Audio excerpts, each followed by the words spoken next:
And I guess for that reason, I have avoided a lot of spaces, intellectual spaces as well as social spaces and even cultural spaces here. And so I've created my own safe space, but it's very secluded. It's oftentimes my own room. And so I guess there's a way in which Harvard is safe for me because I tried to create that in my whatever personal, individual way I could. But there are so many spaces that felt so dangerous to be like a woman, and then a black woman at that I don't know if I could come out and describe Harvard as safe. I don't feel as if like Harvard is my campus per se. I feel like sometimes when I'm like outside of like the black community, so like in normal Harvard, I have to like be more conscious of what I say, how I walk, who I talk to, or just basically, you know, one thing that someone told me back home is when you open your mouth, people see your brains. And I feel like I constantly have to think about what I'm going to say before I open my mouth because I don't want people to judge me. But I feel like once you enter like the black community at Harvard, once I attend, you know, their events, their meetings, or whatever else they're co-sponsoring, I feel as if it's my space. You know, I belong here and I can do whatever I want because I am here. I'm home.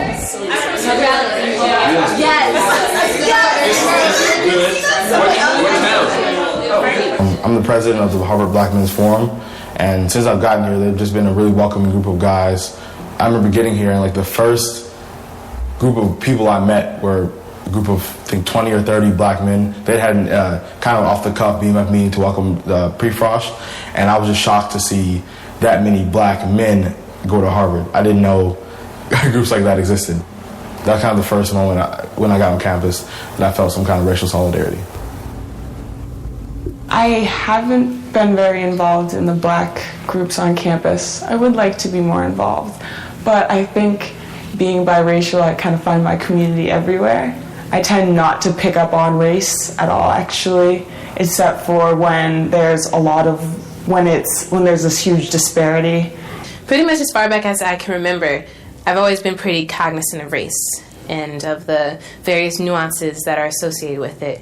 But this past semester was weird and interesting and uncomfortable because it was the first time in a long time that I felt the burden of being black in the classroom and being black walking around Harvard's campus. I don't know what it was about my freshman year where I didn't feel it as much, but this year walking around and walking into my classes, I just felt like the other. She said, oh, well, there are so many cases when, you know, we do admit African-American students, and it's both horrible for the university and the students because they underperform, and everybody, it's just a lose-lose situation. I felt marginalized. I felt attacked being one of the only black people in the room and them saying, like, this kind of stuff. And then, you know, the preceptor, she just looks me dead in the eye with the most intense glare that I have, like, ever really seen. And I'm like right here, like I'm like sitting like right next to her, and she's just like, yes, but why do they always have to pick the black student?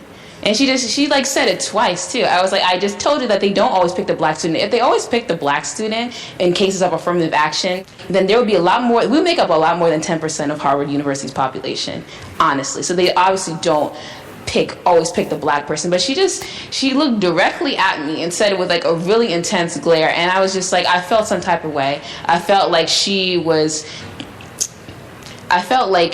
basically saying, you know, what she really wanted to say was, but why did they choose you? Why are you here right now? Why are you in my class? It really let me know how not just students feel, because I already knew that there were a lot of students who feel like I didn't deserve to be here, but also like faculty members. There were no black female professors, no tenured professors, no even non-tenured professors in a lot of my science classes here. And so there's never a time when I have like a mentor I can go to, even like a black male professor doesn't exist. There's never really anyone I can talk to about what it's like to be in the hard sciences at Harvard. So a lot of times that makes me feel kind of marginalized. And there's always that moment when you're the only black student in your section. When in class and you're the only black kid and the N-word comes up, or something in a book, or something where there's slavery or whatever it is. And the issue of race comes up, or the issue of slavery, or the issue of whatever. Everyone looks to you as if you're about to speak for your race. As if like you represent everybody in the race, and suddenly your voice will like carry such weight. And it's kind of frustrating because you would hope that people would understand that there are all different types of black people, and black people don't all have the same opinions about the same issues. Or it's like, will she get angry about it? How does she react? Should we be walking on eggshells about this topic? And it's like, no, I'm just learning like everybody else. And so I'm always tempted to hold back and not say anything because I don't want to feel like they're going to take what I say as representative of everyone.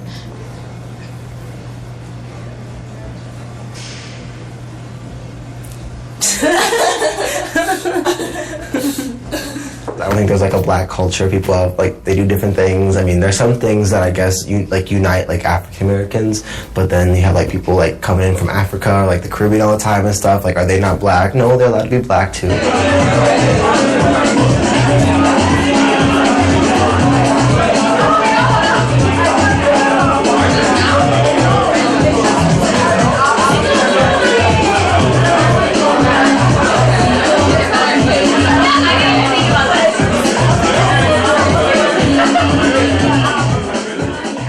You can drive through my town and you'll see Confederate flags waving, and this is Massachusetts, you know?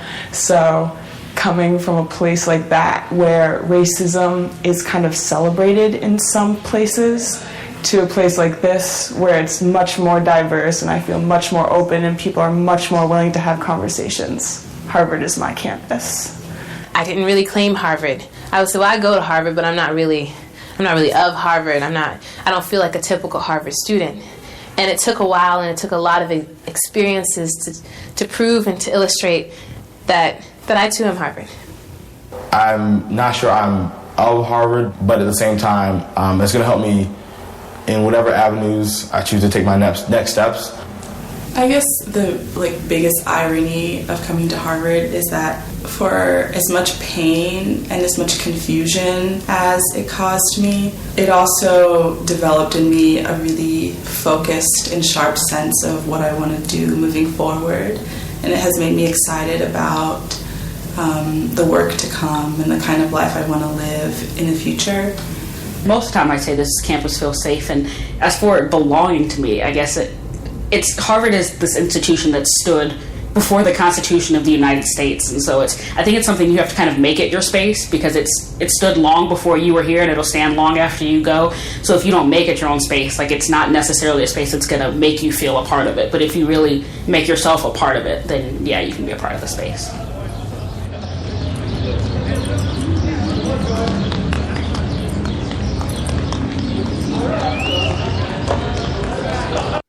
And there you have it, ladies and gentlemen. I, too, am Harvard. There is another one, yes. Let's go to I, too, am MIT. We got all the best schools. I, too, am MIT. Let's take a listen. How does it feel to be a black student at MIT? It's clearly a very heavy question. You're expected to overperform in every situation because you have to prove beyond a reasonable doubt that you're here because of your academics and because of your intelligence, and not just because you're someone with black skin. I feel tremendous pressure being a black student here because it's like either people expect you to fail because you're a black student. They say, oh, you only got in because of X, Y, and Z reasons, therefore you don't really belong here. It's kind of like the imposter syndrome people have, but magnified, because it's not just okay, me, myself, oh, do I think I don't belong here? But it's also do these people think that black students don't belong here? So it gives more pressure on you. If you're raising your hand, you better be right, because it almost feels like you are representing something to a lot of people that maybe don't interact with another person of color for the rest of the day.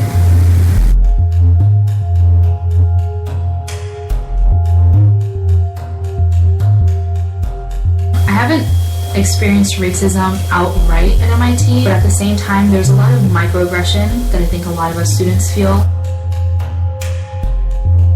The biggest problem with microaggressions at MIT or in general is that in this day and age, people really know not to say outlandish, super racist things. They just know better. They know what's politically correct. But a lot of times, I still have the feeling that I'm different and that people are looking at me in a different way or treat me in a different way. Something that you're unsure of, you don't really want to point your finger at somebody for being racist or try to pull a black card in every situation because people expect that of you. It's very difficult to put into concrete terms, but I know for myself and even for my friends, it's a very real thing, and it affects the way that we live and the decisions that we make. I see racial bias from professors. This semester, taking a politics class, and my professor talking about Italy and how it's been devolved to the point where it's halfway to Africa. Makes me feel like people just think of the entire continent of Africa as some place where people walk around like monkeys and everything is just underdeveloped and everybody is, in poverty. When it's really not. It's a diverse place with, lots of different kind of areas that are developed and booming, and the fact that people still feel this way, and a professor no less, saying this to a group of students where I'm the only person of color and can't really speak up, it makes me feel like being Black here, I don't really have a voice.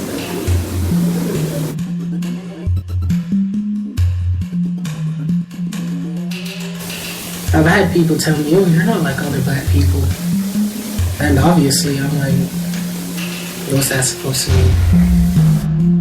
I think they're trying to give you a compliment, but at the end of the day, the compliment is racist. What they're trying to do just doesn't work, and it's insulting.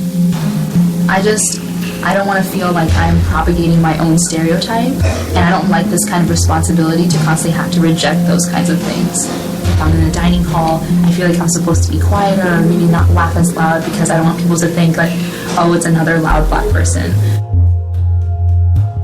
I think it comes up a lot in class. It comes up on the tech show and stuff like that. Like you're sitting on the tech show and every seat on the bus will fill up before the one next to you will. Or you're sitting in class and you have to choose partners and everybody gets a partner before you do or something like that. It's like when you're walking down the street at night, it's kind of people will like drastically move out the way. It's kind of weird just to like think that people don't feel safe with you on campus, or they feel kind of like scared by your presence.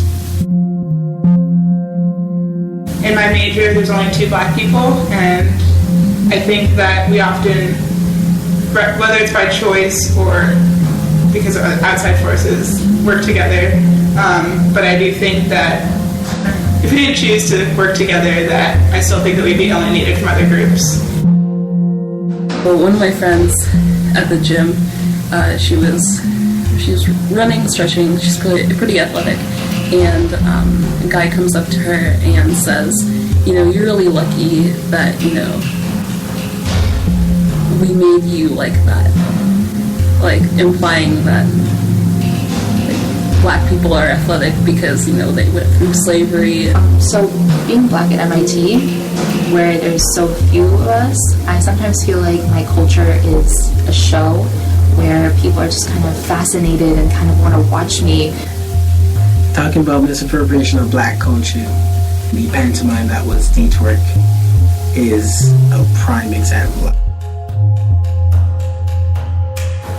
I know it's not meant to be, but it's almost a judgmental environment at times where you feel as if you're already starting below everyone else because of nothing other than how much more money you have. I just feel different and alone a lot because there are a lot of times where you'll be sitting in a class, be the only person of color, or walking down the hallway and you're the only person of color, or you're in the dining hall and you're the only person of color, or you're sitting at a table with only people of color. And that's just like the biggest thing that makes me feel different here, is that there's just so few of us and I'm always feeling kind of alone.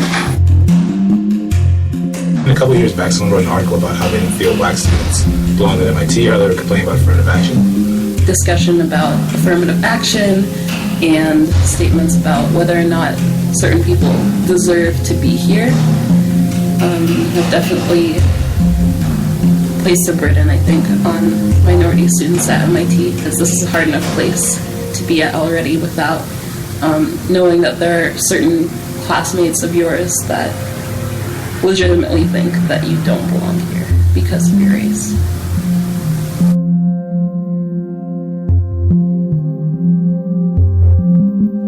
And there you have it, ladies and gentlemen. I too am MIT. It's Black History Month. Yes, we are celebrating Black History Month here in the village of the Anselm and Margie. We give you I too am Harvard, I too am BCC, I too am MIT. We're going to go for a short break, and when we come back, more I too am. The Strollers present Fuddy Mears, a dark, absurdist farce about all that is imperfect and flawed.